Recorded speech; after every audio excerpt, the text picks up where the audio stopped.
Yeah. Well, trade at the end of the day, if you get volatility and uncertainty in trade, in markets, it makes things a little harder for people to make decisions, governments and the private sector. And for the developing world, which is my client base, what this will lead to is volatility in their growth predictability. At first glance, ISO 20022 looks boring. A messaging standard, a data format, a back-end upgrade. But beneath that sterile surface lies something far more profound. A new operating system for global money, designed to unify every transaction, every currency, and every digital asset into one seamless network. The implications are staggering. For decades, the world ran on the SWIFT-MT messaging system. Clunky, outdated, and fragmented. Each bank spoke a slightly different dialect of finance, creating inefficiencies, delays, and massive opportunities for error. That's why transfers across borders could take days and cost a fortune. But now, ISO 20022 changes that entirely. It speaks the same language everywhere, from Wall Street to Nairobi, from the IMF special drawing rights to a digital naira or e-krona. And here's where it gets deeper. ISO 20022 isn't just a messaging standard. It's the foundation for tokenized money, programmable payments, and interoperable digital currencies. The World Bank and IMF know this. That's why they've quietly begun embedding this standard into every new project, every pilot, every digital currency initiative that touches the backbone of global finance. Now, let's talk about the coins. Because while the rest of the crypto world chases hype and memes, 5 networks have already been approved to speak the language of the new system: XRP, XLM, XDC, ALGO, and HBAR. These are the ISO 20022 compliant assets, purpose-built for the world that's emerging. Take XRP, Ripple. Long accused of being too centralized, it's now becoming exactly what regulators and central banks want: a compliant, scalable bridge between currencies. The World Bank's recent cross-border settlement experiments referenced Ripple's model for liquidity optimization.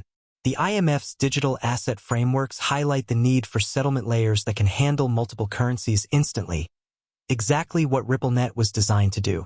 Then there's XLM, Stellar.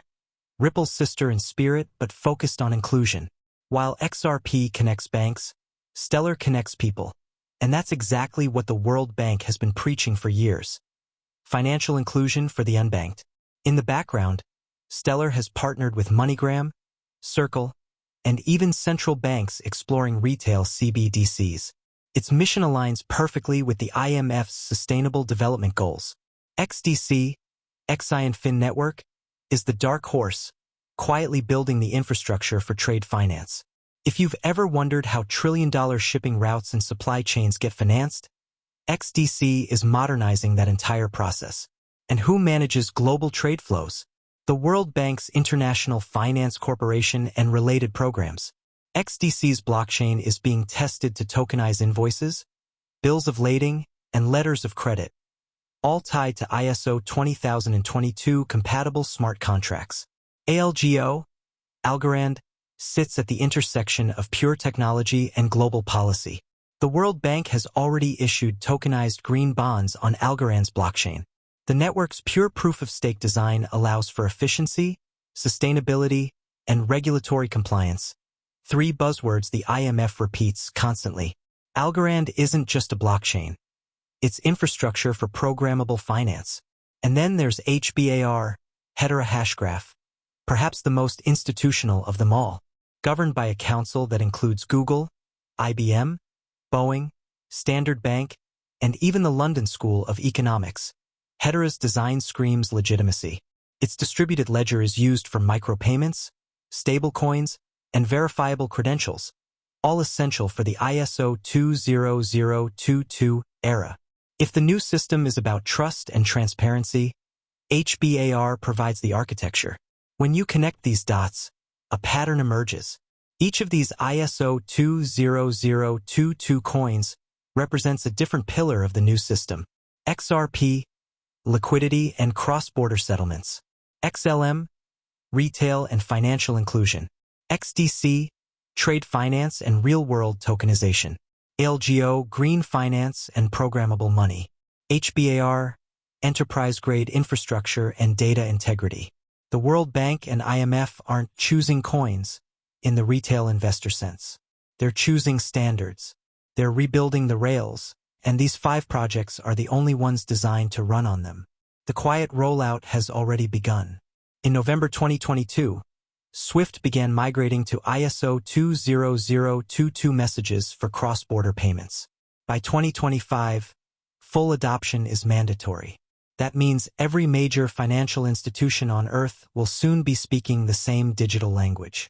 And in the same time frame, central banks around the world are testing CBDCs, or central bank digital currencies, all designed to plug directly into the ISO 20022 framework.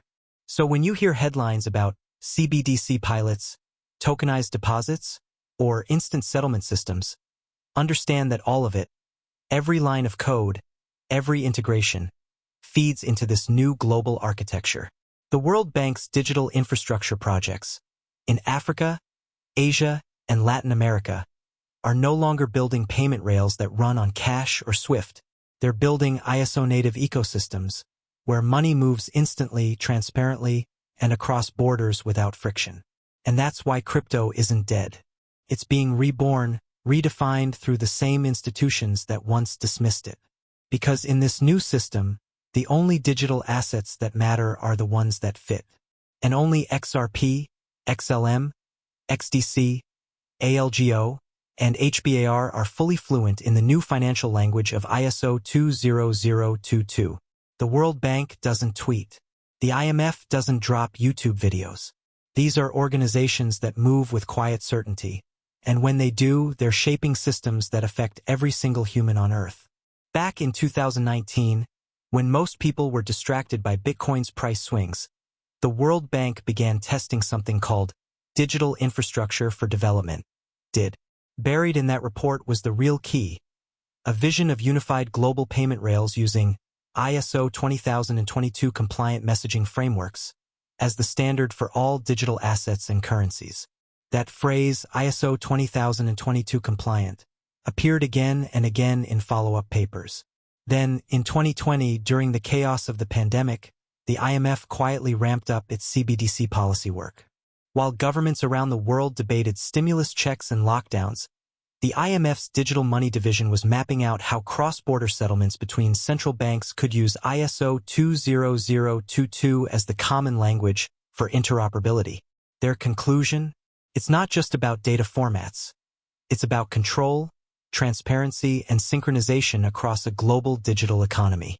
And that's where the 5 ISO 20022 compliant coins, XRP, XLM, XDC, ALGO, and HBAR, entered the conversation. These weren't meme tokens or retail experiments. They were early prototypes of what programmable, compliant digital value transfer could look like in the real world. The World Bank's blockchain bond pilot, Bondi, first issued in 2018 and later expanded, was one of the earliest signals. It wasn't just about tokenizing bonds. It was about testing whether blockchain-based assets could fit inside existing institutional rails. By 2021, their reports started mentioning integration possibilities with ISO 20022 compliant frameworks. Guess which blockchain they referenced for efficiency? Algorand, ALGO. Meanwhile, Ripple, XRP, was busy helping central banks pilot cross-border payment corridors. By 2022, the Bhutan Central Bank and the Republic of Palau had partnered with Ripple to explore CBDCs built for ISO 20022 compatibility. Ripple's technology wasn't just being tolerated, it was being studied by institutions the crypto community thought would never touch it. Stellar XLM moved on its own path, not through central banks, but through financial inclusion.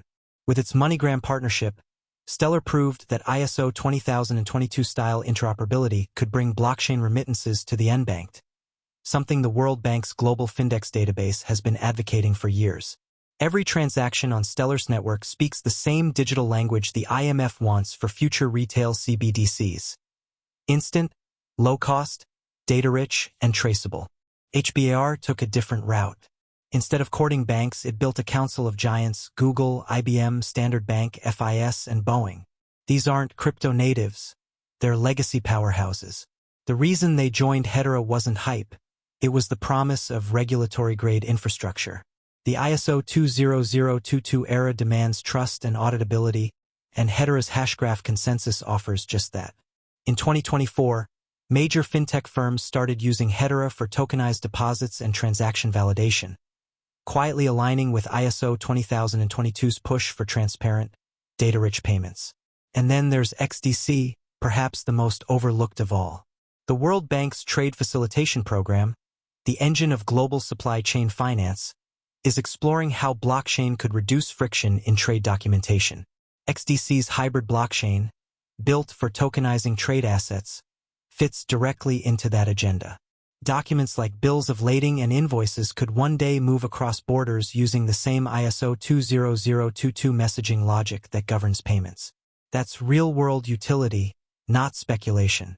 The question most people miss is why these institutions care so much about ISO 20022. It's not just about efficiency, it's about control and visibility. The old system, SwiftMT, was clunky and opaque. Money disappeared between ledgers. Fraud hid in slow settlements. But with ISO 20022, every transaction can carry metadata. Who sent it, what it's for, even the purpose code for compliance. That's gold for regulators and policymakers, a complete data layer built into the movement of value itself. Now add blockchain to that mix, immutable, programmable, and globally connected, and you get a new kind of financial weapon: total traceability with instant settlement. The IMF and World Bank don't say it out loud, but the writing's on the wall. The transparency and efficiency they celebrate is also a form of systemic oversight. But from an investor's point of view, this is the setup of the century. Because if the financial world is quietly rewriting its software, then the protocol's already fluent in that software's language. The ISO 20022 coins are sitting on an asymmetric advantage few understand. When you see headlines like IMF pilots digital currency framework or World Bank launches global payment sandbox, you might not notice the technical note buried deep inside. ISO 20022 compatibility required. It's there, quietly marking which networks are being built into the foundation of the next economy. And that's what's so fascinating. While retail investors argue over memes and halving cycles, these institutions are building the next monetary internet in slow motion.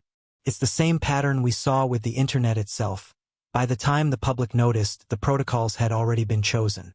Ripple, Stellar, Algorand, Hedera, and XinFin, they're not the next Bitcoin. They're the next infrastructure.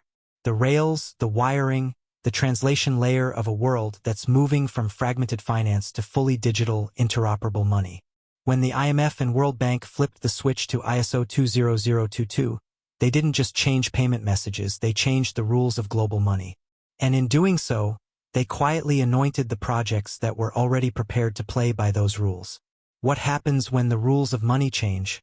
Not just the players, but the entire language that money speaks. That's what ISO 20022 has done. The game isn't about speculation anymore. It's about integration. And only a few cryptos are sitting inside that conversation: XRP, XLM, XDC, ALGO, and HBAR. We're witnessing the birth of what the IMF calls the interoperable value layer. The idea is simple but revolutionary. Every central bank, every financial institution, and even every blockchain must speak the same language if value is to move instantly and transparently. And that language is ISO 20022. In this new world, Bitcoin doesn't fit. Ethereum might adapt, slowly, clumsily. But the ISO coins were designed for this. They're the ones built for regulation, for compliance, for speed, for traceability, all the things legacy institutions want as they roll out their digital currencies. Take XRP. It's not just a cross-border tool anymore.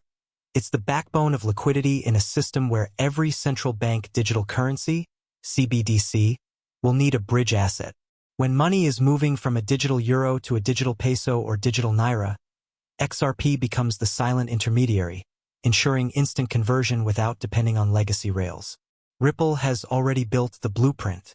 XLM, Stellar, becomes the grassroots side of that same coin, handling remittances, microtransactions, and payments between users who aren't connected to banks at all. When ISO 20022 becomes the global norm, Stellar's infrastructure can plug directly into CBDC networks, giving people access to the new system without even realizing they're using blockchain. HBAR, Hedera, plays a different but crucial role: trust and verification. When everything is tokenized, from cash to carbon credits, governments and institutions will need networks that can handle millions of verifiable transactions with near-zero latency. Hedera's Governance Council, packed with names like Google, IBM, and Standard Bank, already ensures that HBAR isn't trying to be money. It's building the trust layer for money itself. The irony? Most of this is happening while the wider crypto community is focused on ETFs, memecoins, and halving cycles. They're fighting for hype, while the real power is shifting quietly into these institutional-grade networks. And it's not a coincidence that all of this is converging now. The World Bank's 2025 infrastructure roadmap, the IMF's cross-border payment agenda, and the G20's Financial Stability Board reports all point to the same date: full ISO 20022 compliance across major economies by 2025 to 2026. That's when the reset goes live. When that happens, liquidity won't flow randomly anymore. It will move through approved rails, standardized messages, and tokenized corridors. In other words, through networks that the system recognizes. That's why XRP, XLM, HBAR, XDC, and ALGO are not just coins. They're positions in the architecture of what's coming. Each plays a role that fits perfectly into the structure the IMF and World Bank are finalizing. Here's the uncomfortable truth. The crypto market we know, with exchanges, pumps, and hype, isn't the future. It was the test phase. The next phase belongs to projects that integrate, not disrupt. Those that align with regulation, not fight it. Because when the system upgrades itself, the rebels who learn to speak the system's language become the new rulers. And that's exactly what's happening with the ISO 20022 cryptos. You can almost feel it, the silence before the announcement, the calm before the adoption wave. The pieces are already in motion.